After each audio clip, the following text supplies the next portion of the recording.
Hey guys, I'm Jax and this is my spoiler review for the 4th episode of Succession's final season. So after last week's shock Red Wedding-esque episode of Succession, I was super curious how they would handle the next couple of episodes, but particularly this next episode. Would it still feel very melancholy? Would we focus on the grief? Would we lose all that satirical humor and politics? Is it going to really focus on the death of Logan still? Or is it going to be a bit of a transition? And I was curious how they were going to deal with that. Because last episode did a lot of really interesting and unique things, and it was just kind of the best thing ever. But one of the things that really surprised me and kind of amazed me about it was how kind of singular it felt. It felt like they were going, we're going to tell this one story in this episode of the death of Logan, and we are going to lose all the humor. We are going to lose all the politics. I mean, mostly. There's a little bit towards the end, but we are really just going to have the siblings deal with this moment. And it's just one moment for the whole episode. So I was curious, are we going to time skip? Are we going to, I don't know. I was just interested and very curious to see how they were going to handle it. And the fact that they were like, we're going to spend the next episode as one singular thing again, the wake. And we are going to simultaneously continue the grief and the heartbreak and the tragedy of last episode, but then within one line of dialogue, go to the absurd, satirical parody and comedy that we know and love from Succession. But it was almost to this 10th degree, it felt like it was even heightened for Succession. The way everyone was wheeling and dealing and doing all these backroom deals, and everyone was trying to figure out who's going to succeed him and be the next CEO, at his wake, and the way characters were moving and talking, particularly Tom and Greg, just going back and forth between the old guard, the siblings, how the old guard were reacting and discussing, particularly in regards to the letter. Their jokes about throwing the letter and it would fly away and somehow land in the toilet and be flushed away and be gone forever. Just exceptionally funny. But still, then it would just go straight back to a scene of Shiv looking at Tom and crying, and you'd just be like, oh my god, everything's so intense and sad. But then it would go back to these scenes that were just so funny. I found the balance of kind of maintaining the kind of melancholy, intense feeling of last episode, but bringing us back to the hilarious, insane shenanigans of Succession was just so brilliantly done. It kind of overwhelmed me how I was laughing, then I was sad again, and I was laughing. This episode starts with maybe the saddest, most depressing moment of a character getting confirmation that their baby is safe and healthy, and they crawl into a ball and look like they want to die. Presumably that's what's happening. Presumably Shiv is pregnant. I don't really know what else would have happened, but I'm presuming she's pregnant, but she couldn't be sadder. Her dad's dead. Her mum, whatever's going on with her mum, Tom and her are just, they couldn't be more not good. It's exceptional stuff. I absolutely love this episode. I love that they once again contained it into one big moment in the wake. Thought that was really genius, really interesting. There were some crazy big moments in this episode. I think the biggest one for me was that Marsha came back. Well, no, sorry. I say the biggest. There are two huge things that happened. But the first one is Marsha coming back. I was like, whoa, when the hell did we even last see her? I'm actually in the middle of rewatching, so where I'm up to still, she's still in it. So I kind of almost can't remember exactly what happens with her and when exactly she leaves, but seeing her come back and seeing Carrie pushed out, and then just that dynamic shifting so suddenly, and her being like, hey, I've been speaking with Logan intimately on the phone all the time. One, as the siblings say, super gross. Don't like the idea of Logan having phone sex. That's really weird. But two, is she telling the truth? I kind of don't really believe her. I don't know. It's really interesting to see how people have kind of changed and shifted their dynamics since essentially, the god of the company has died. And so how much has changed? I think having Marsha come back is really interesting. It's not something I ever actually expected. In episode 2, Logan is trying to push Carrie onto kind of being on broadcast TV as an anchor. And now suddenly she's been thrown out to the curb by Marsha. It's just you couldn't foresee this coming 2 episodes ago. It's kind of exciting. It's kind of amazing. I'm really unsure where her character's going to be going. And I feel like it's going to be really interesting. Another character that's in such a different spot than what I expected, considering what happened at the end of season 3, is Tom. Tom has completely he's picked the dead horse, as Shiv says, and it's just it's so funny seeing him. It's like, hey, I'm just here to serve. I'm just here to serve, guys. But he's just saying it to everybody, and everyone's essentially saying, Tom, you've blown this. No one likes you. No one cares about you. Oh, the old guard just like shitting on Tom in this episode was priceless. And I did feel bad for Tom because I love Tom and Tom's the best, but it was also just, just so good. I also love that the writers seem content on making Greg everybody's favorite character from any show ever. Like, he is so funny, so hilarious, and this episode is no different. They are just relishing their Greg and just Gregging all over the place as much as possible. This episode, having Greg come in and being on the infamous letter that Logan has written on and scribbled on, which is just easily the highlight of the episode. So exciting and interesting with what is kind of done, just like for the comedy of the show, but then for the drama, especially with Ken.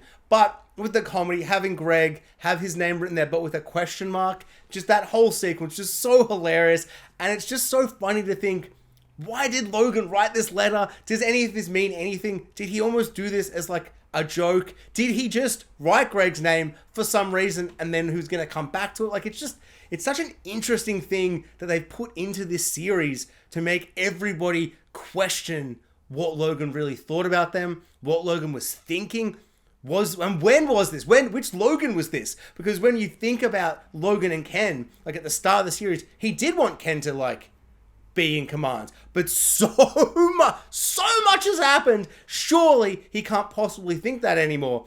And that's why I think the letter is so interesting, because it's just, there's so many questions and it makes everyone think what they want to think, and it reevaluates how they thought about Logan. And to have so much going on, I found it was just such an interesting thing to kind of bring into the fold after his death. So the series hasn't wasted any time at all in going, hey, now we're doing the real succession. Logan's dead, he's gone. Who will be the new CEO? Who will succeed Logan? And it very quickly turns into the siblings versus the old guard.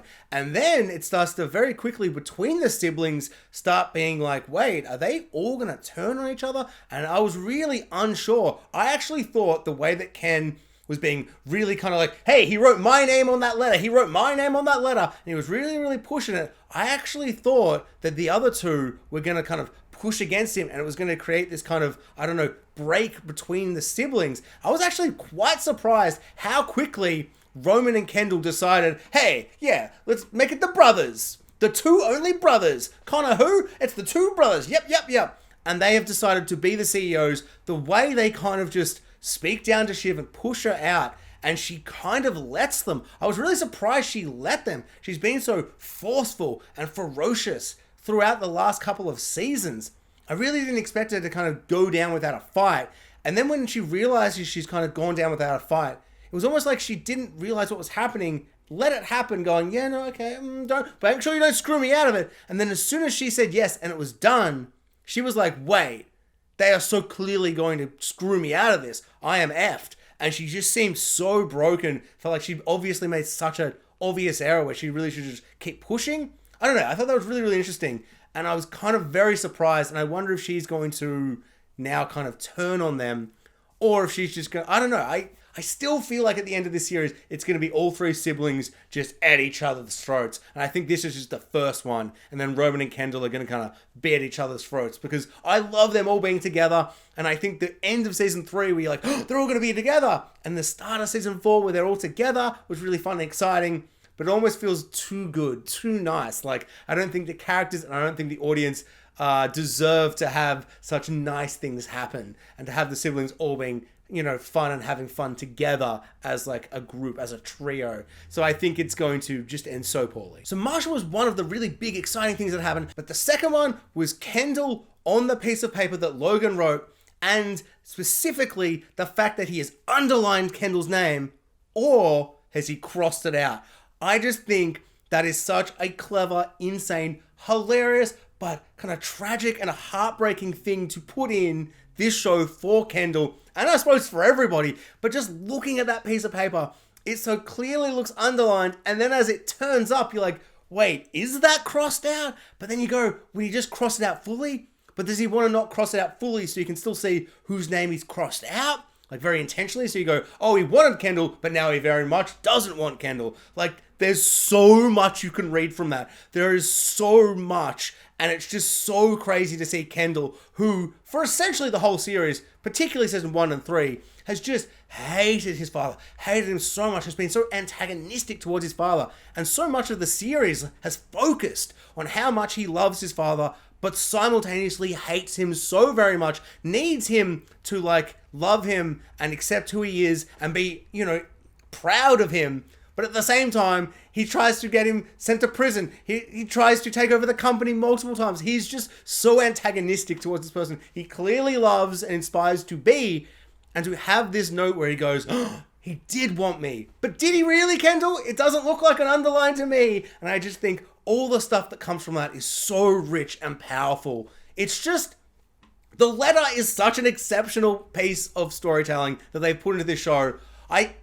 After last week, I'm like, I wonder if this is going to be a bit of a quieter episode. Like, there'll be funny jokes, Greg will Greg about, but will we kind of, you know, mellow out and not have any big, emotional, huge, hard-hitting moments? No! Succession goes not harder, because last week was just the craziest episode ever. But it still goes really, really hard with just pushing the characters in really intense, emotional ways. And this episode really pushed the political stuff and just taking it to these absurd, satirical, insane ways. I am so continuously impressed by this show. I mean, at this point, it's kind of flawless. Like, it's never not been fantastic, but this final season is really starting to show that it is it's definitely one of the best shows ever. Final note on the letter, and just kind of hammering home how I feel like this episode so cleverly balances that humor and the satirical, just ridiculous nature of this series, but also just being incredibly sad and tragic and emotional because of Logan's death. And that is at the end of the big letter fiasco, when they all kind of joke about throwing it in the bin or flushing it down a toilet and all those jokes that they're doing, that the old guard are doing.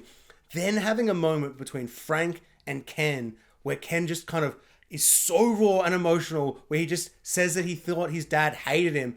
And then Frank's just like, yeah, he was a real old son of a bitch or whatever, but he did love you. Like, however he could, he did love you. Just having such a quiet, raw, powerful moment after so much ridiculous insanity beforehand, where Frank's trying to get rid of this letter and all this stuff. And then having the scene with Greg and Kendall lashing out at Shiv because his name's on the letter, and so much goes on. And then we quieten down and have such a raw moment. And it never feels jarring, like going up and down with all these different emotions. It never feels tonally misplaced. It always takes its time to take us from one to the other, even if it is jarring and quick. The scenes are just so well crafted and well kind of edited together. It's just, I love it. I love it so very much. I cannot wait for next week. I like, it's so crazy to be like, I just cannot wait for more. I want to watch every episode like right now. And then the idea that there are 6 episodes left of this brilliant, amazing show terrify me and make me so sad. Oh, Succession. Thanks for watching, guys. Like, subscribe, hit the notification bell, and comment below. I would love to know what everyone thought of this episode of Succession.